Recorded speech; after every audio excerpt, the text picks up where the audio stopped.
Hey everybody, this is Dave Bressoud. Join me this summer. I'm going to be driving across the country pursuing my two favorite things. The two things I'm most passionate about, baseball and comedy.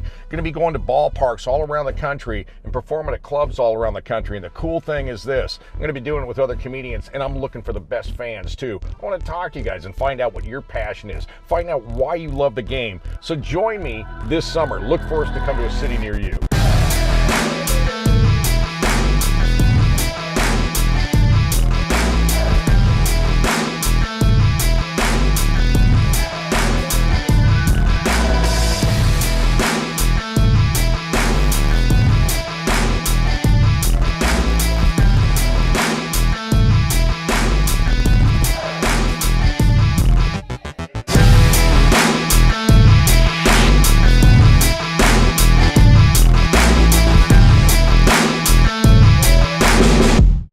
My funniest baseball foul ball story. We were in Colorado. We were watching the Giants play, and Benito Santiago was still playing with him. He threw me a ball, or not Benito Santiago, Benji Molina. Oh yeah. So anyway, this ball hits the dugout, or hits in the dugout on the third base side for the Giants, and shoots up about 15 rows deep. Okay, and we were about 8 rows deep and went right over the top of us, and this grandfather catches it and gives it to his grandson. The grandson's like, oh, they need this back, and he hucks the ball back. Well, I'm 8 or 7 rows in front of him. I jump up and I catch the ball, and everybody in the stadium's laughing, and I take the ball back up to Grandpa, and he didn't give it to the kid.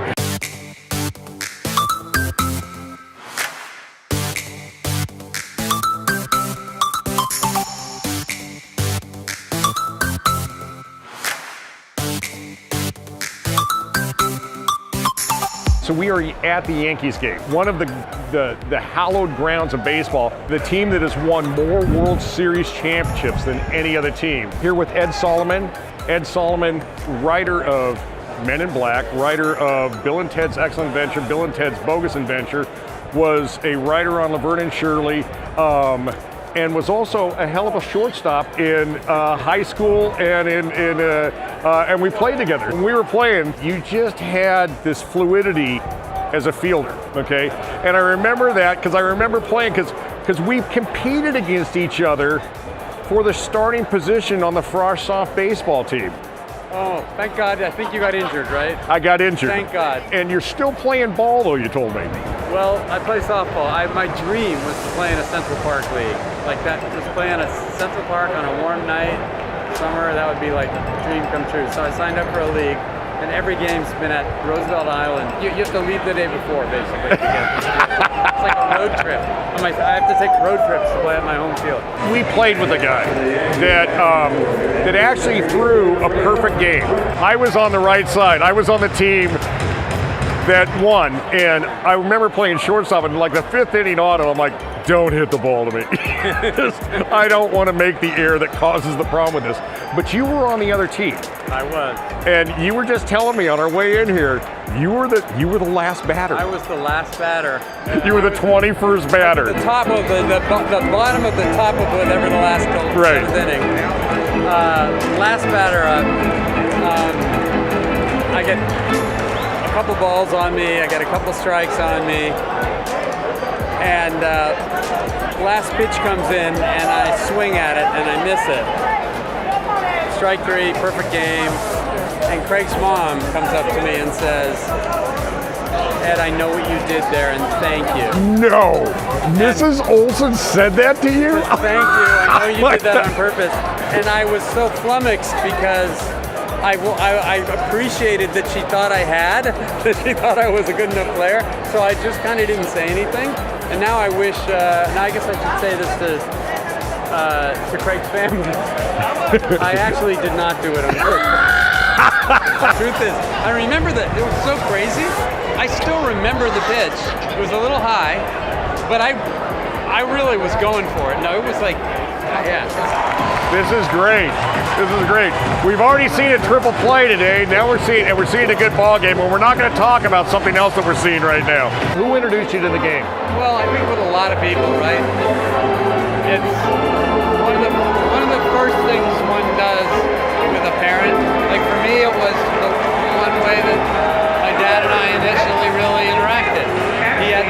tickets to Fenway Park, and That was your first game, was Fenway? oh yeah, And your dad had played pro ball. my dad actually played double-A ball for the Red Sox.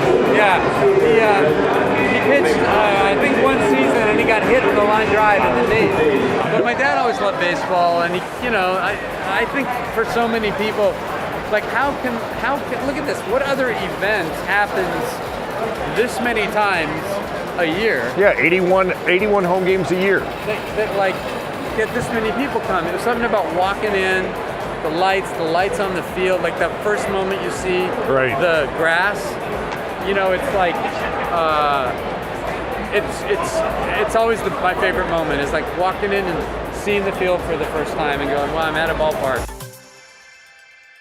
I remember you doing stand-up comedy in Mark Bunyard's backyard, at this small party. I remember that. And I remember you went to UCLA and you were majoring in econ. Yeah. A little bit of a change happened in between. How did it, what happened? So, my first weekend at UCLA, I drove down on my 18th birthday. My roommate, John Boswell, remember Boswell? Oh, yeah. So Boswell says, hey, there's a place in Westwood called the Comedy Store, and they have open mic on Monday. And I was like, all right, I'm gonna go do that. I go do open mic, and I'm doing jokes that I wrote in high school. And I had one of those weird nights where, for whatever reason, it just went great. It shouldn't have. Like, in hindsight, I've seen that material. It shouldn't have gone so well. But it flukily went well. So I thought, I'm not going to go to school. I'm just going to become a stand-up. Oh, it's that easy. This is what I thought. Oh, shit. So I invite everyone I know from Saratoga who's at UCLA. There's like 20 people. Right. To come the next Monday to see me do open mic again. They all come. I do a set. Utterly bomb, as it should have the first time, so humiliating. Anyway, so I decided no more comedy, nothing. I'm never going to the Comedy Store again, and I became an econ major. Then there was a girl that I had a crush on all throughout high school, Lisa Marcia, and Lisa is coming to visit UCLA with their parents, and I'm showing them around campus, and they decide they want to go to the Comedy Store that night. So I say to myself, I don't know if I can go to the Comedy Store. They'll remember me there. Like somehow they would remember that I had that horrifying experience a year earlier. So I go, all right, well fine, for her I'll go. So we go to the Comedy Store that night, just, watch a bunch of comics. And I'm watching them and I'm thinking, I think I could write that kind of thing. It doesn't seem out of the scope of what's possible. And I overheard a comedian named Jimmy Alec saying to somebody that Jimmy Walker takes writers. Well, later in that night, Jimmy Walker performed, and afterwards I went up to him and I said, excuse me, I hear you take writers. Do you ever take writers? And I remember he pats me on the top of the head. He's like, we always looking for writers. And he gives me a guy's number and name and address. A guy named Gene Bronstein, who was his writing manager guy, head writer or whatever. I typed up a whole bunch of jokes, sent them in on paper, like on typewriter paper, some cover letter, and I got a letter back. I still have the letter actually framed in my bathroom. So then I started writing jokes for comedians from that moment forward as kind of like a part-time school gig. Oh, there you go. There goes the thing that we couldn't talk about. There goes the thing we couldn't talk about. There goes the perfect game. You married into a fairly famous comedy family. I did. I was swimming, and then there's like a bunch of people gathering for lunch outside, maybe 8 or 9 people. And one of them was John Cleese, and his daughter Cynthia was there, and Cynthia and I started talking, and then we started dating, and then we got married. What was it like being around John Cleese? Well, it was interesting because obviously I was a giant fan of Python and of his work, but from the time we met in that scenario to then obviously being family and knowing each other quite well and going on vacations, etc. Our relationship was not about the comedy side of things. You worked with another comedian who very much liked things scripted, who was George Carlin. What was George like at that time? Well, when I met George Carlin for the first time, it was like, meeting a god. Right. I don't know about you, but like listen to those albums. Because his style, it wasn't just about making you laugh. It was making you laugh and you go, because you would think about it and go, I never thought about it that way. He was unbelievably kind, great on set, like really, really decent to us, to me and Chris. We stayed in touch afterward. When I would run into him, once I ran into him at the supermarket, and he was just, big hug. And the best advice I ever got is, and I tell this to people, like young writers all the time, you have to work and work and work and work and work and work. And then you'll know. You'll know what's funny. You'll know what's funny to you. You know what you're about. And how I got to be writing for Gary was I did stand up on a bill where Gary was the headliner, and he had said, hey, we think similar ways. Maybe we could write some stuff together. What happened with how I got to Laverne and Shirley was I was writing a lot for Gary at that point. And Gary was like, you should be a writer. You really could write. He was the first guy that really said, if you want to do this, you have the facility for it, and you should. And he quoted George Carlin, because George Carlin was the first person that said that to him.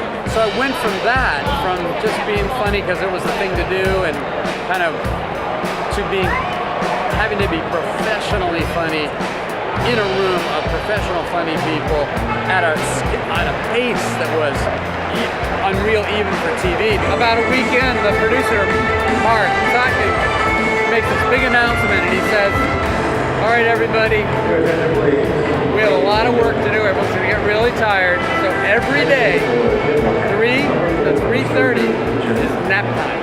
The phones go off. Everyone takes a nap. It's quiet. Everyone rests. And then we return at 3:30 and we go back to work. I never could rest at nap time. Not too many years later, around 2000, I developed a meditation practice, which has helped me a lot. And I got a residual check for maybe $25 for Laverne and Shirley, and I called Mark Sotkin and I was like, hey, I just got a residual check, I want to take you to lunch.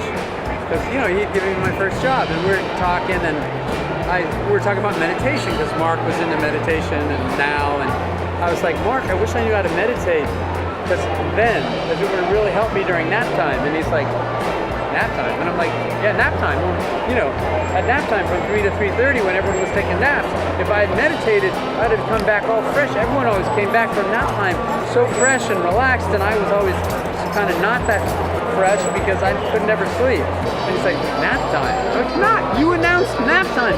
You said nap time. What do you mean nap time? It's nap time. And he's like, he's not, dude, I'm literally. Oh, he goes, Ed. We weren't napping. I was like, what are you talking about? What were you doing while I was lying on my couch trying to sleep? He goes, we were doing coke. Oh. I'm like, what? They weren't refreshed. They were high. Yeah. Everyone, no wonder everyone was like all like.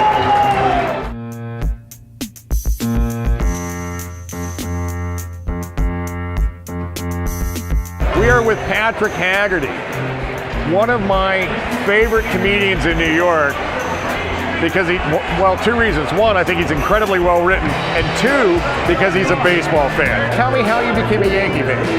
Well, my dad's been a Yankee fan since 1950, whatever. He was a big Mickey Mantle fan, and I kind of just grew up with it. I was always around the Yankees.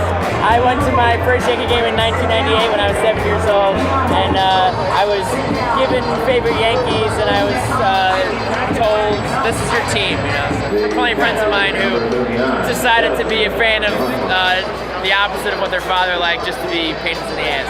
Once the S Network came into play in 2002, I watched a bunch of Yankeeographies just to understand what Bernie Williams was really like and what Paul O'Neill, because Paul O'Neill's my favorite player ever, but I really only watched him play 1 year. In 2001, I watched him a lot. Before that, I really don't remember anything. Did you play ball growing up? Yeah. I played Little League, and then I played during high school, but like kind of it was called Babe Ruth. I was third base, actually. Oh, really? Wow. Third base and then catcher. Third base and catcher. Yeah. Little guy, big arm. Yeah, big arm. That's the one thing I had was an arm. You went to the original Yankee Stadium, Yeah. and you've been to the new one, and you kind of talked before about the fact that this stadium it just doesn't have the character of the old one, which of course it's not. I mean, it's just, not yet. Yeah. You know, I mean, look at what that stadium saw.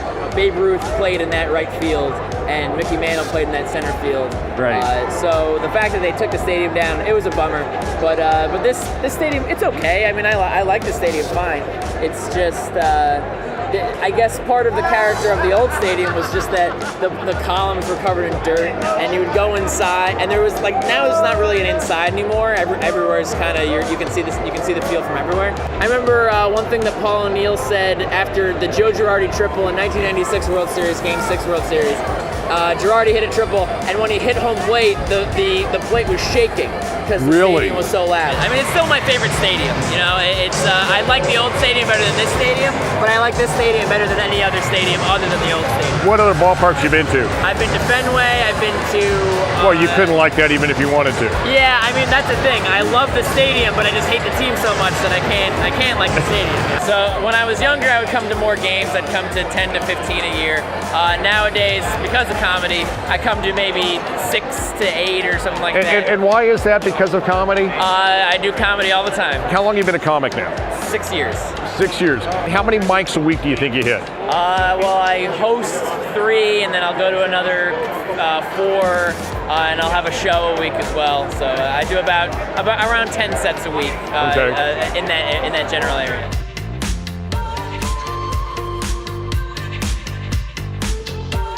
Now here's what's cool. These guys are playing catch across the street from Yankee Stadium while they're waiting for the players to get into their civvies. We just went to the Yankees game. We saw you playing catch. We're like, all right, got to talk to you, man. That's just the coolest thing to play with your kid on the field. That actually you're on the old hallowed grounds, man. That's kind of cool. Well, first, grew up as a Yankee fan. I live in New Jersey. I've been taking my kid here since he was 11 months old to the old Yankee Stadium. So really? He went to the last game at the old Yankee Stadium. He went to the first game here across the street. He's met every single Major League Baseball player you can imagine. Seriously? He's met Bryce Harper, Clayton Kershaw. We hung out with Aaron Judge one night. How are you doing all this? We collect autographs. You guys are hardcore fans. It's awesome. You know what? Something a father and his son should be doing. Absolutely. Should be doing. So how were you introduced to the game? My father took me to see Mickey Mantle play when I was 7 years old. There you go. And I decided, like, wow, this is so freaking cool. This is Dave Bressoud for Touch 'em All Comedy and Baseball Tour. I want to thank you guys for tuning in. Yankee Stadium, you got to check it out if you haven't been here. Yeah, this other guy wanted to go to the hospital just because he was out of his medication, right? I worked on an advanced trauma rescue team. We did swift water rescue, scuba rescue, over the side, all kinds of wild stuff, mountain rescue, and this guy wants to go because he doesn't want to take the bus. And he's got his Medi-Cal card, so I have to take him. I said, all right, fine, come around the back. I said, what kind of medical history do you have? He goes, I'm a bipolar schizophrenic with multiple personality disorder. I said, all right, what kind of medication you take? He goes, I don't remember. So I said, does the other guy?